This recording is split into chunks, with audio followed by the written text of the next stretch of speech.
Ship certificates and documents.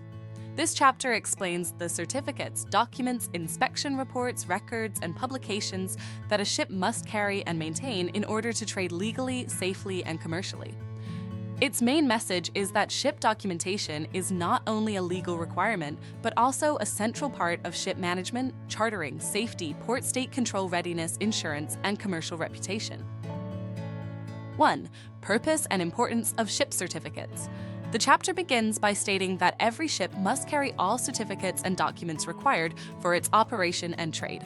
These include the certificates required under SOLAS, MARPOL, and other international conventions, but also many additional documents depending on ship type, trade, equipment, and commercial activity.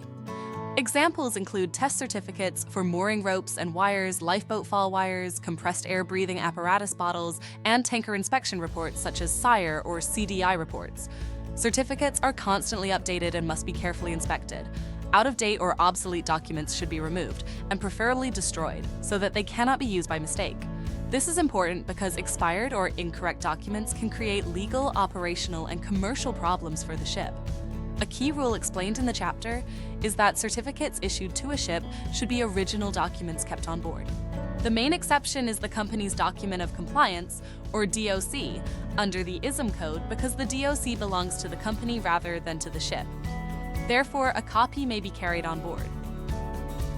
2. Validity and lifespan of certificates.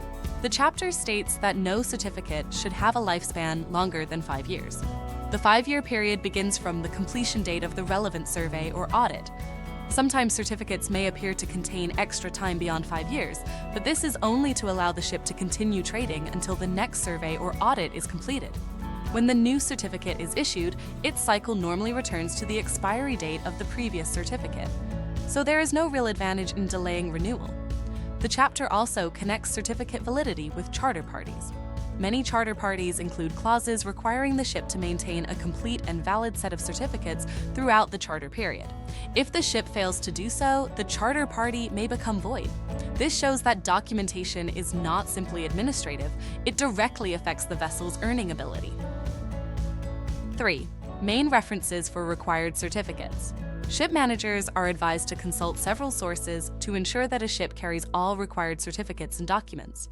The chapter mentions SOLAS 74 as amended, especially the list of certificates and documents required on board ships, and MARPOL's Consolidated Edition, which also provides certificate and document requirements. It notes that different sources do not always list exactly the same documents. For example, some certificates or technical files may appear in one regulatory framework but not another. For port state control preparation, the chapter recommends checking the procedures for port state control and the Paris Memorandum of Understanding on port state control. These lists may contain additional items such as long-range identification and tracking conformance documents or the Energy Efficiency Design Index technical file. Therefore, the ship manager must not rely on only one list. Several regulatory and inspection sources should be cross-checked. 4. The ship certificate file. Every ship should have a certificate file on board containing the original certificates relevant to that ship. The master is responsible for maintaining this file and ensuring that all certificates and documents are available for inspection. The chapter recommends that the shore office also maintain a duplicate file containing copies of the ship certificates. This office file may be electronic, but it should follow the same order as the shipboard file. The certificate file should contain only valid documents. Old, expired, or obsolete certificates must be removed. The chapter links this requirement to the ISM code, which requires obsolete documents to be removed promptly. The company must decide how to ensure obsolete documents cannot be used accidentally, suggests that destruction may be the safest approach. 5. Non-mandatory certificates and commercial inspections. The chapter then moves beyond mandatory certificates and explains that many important documents are not legally mandatory but are commercially essential. Their relevance depends on the type of ship and its trading pattern. Tankers are a major example. For tankers, the chapter discusses the OCIMF Ship Inspection Report Program, known as SIRE, and the Chemical Distribution Institute, or CDI, which is especially relevant to chemical and gas carriers. Although SIRE, CDI, and TMSA are described as non-mandatory, the chapter stresses that in practice it would be very difficult for a tanker to be chartered by a major oil company without participation in these programs and successful inspection results. Therefore, these programs strongly influence a company's commercial standing and market access. 6. TMSA 2 and continuous improvement. The chapter explains the Tanker Management and Self-Assessment 2, or TMSA 2, as a best practice guide for tanker operations. It provides a framework for assessing the management system of a tanker operator and supports continuous improvement through key performance indicators. TMSA 2 is not a one-time exercise.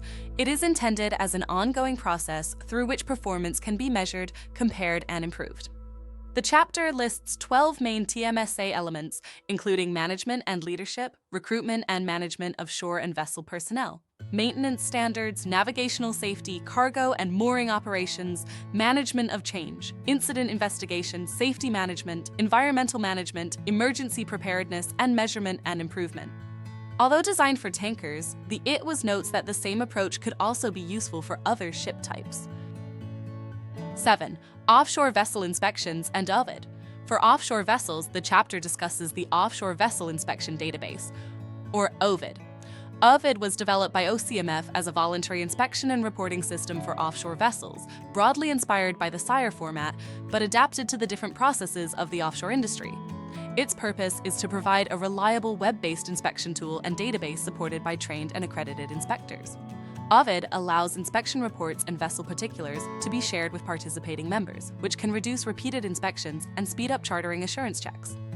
It also allows vessel operators to showcase vessel capabilities, dimensions, and equipment, helping project teams determine whether a vessel is suitable for particular operations. 8. Other surveys, audits, and documents. The chapter also lists other inspections and audits that may be needed for a ship to remain fully compliant or commercially attractive.